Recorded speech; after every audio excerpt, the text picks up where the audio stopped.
સુરતના પરતપાટિયા વિસ્તારમાંથી માતા-પિતા માટે લાલબત્તી સમાન કિસ્સો સામે આવ્યો છે।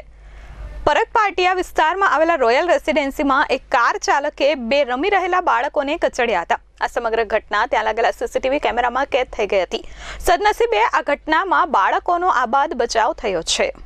મળતી માહિતી પ્રમાણે પરતપાટિયા વિસ્તારમાં રોયલ રેસિડેન્સી આવેલી છે, જેમાં 2 દિવસ પહેલા સોસાયટીમાં જ 2 બાળકો રમી રહ્યા હતા। આ દરમિયાન એક યુવક પાર્ક કરેલી પોતાની કાર લઈને જવાનો પ્રયાસ કરી રહ્યો હતો। આ દરમિયાન કાર ચાલકને સોસાયટીના રસ્તા પર રમી રહેલા 2 બાળકો પર કાર ચડાવી દીધી હતી। બૂમાબૂમ થતા કારનો ચાલક બહાર નીકળ્યો હતો અને કાર ચાલક દ્વારા બાળકોને બહાર કાઢવાનો પ્રયાસ કરાયો હતો। ત્યારબાદ સોસાયટીમાં મહિલા આવીને નાના બાળકને બહાર કાઢી લીધો હતો। ત્યારબાદ કિશોરને નાના બાળકને બહાર કાઢ્યો હતો। ત્યારબાદ અન્ય બાળકને પણ કાર નીચેથી બહાર કાઢી લેવામાં આવ્યો હતો। આ ઘટના સીસીટીવી કેમેરામાં કેદ થઈ ગઈ છે। આ ઘટનામાં બંને બાળકોનો આબાદ બચાવ થયો હતો। Bureau report H24 news Surat.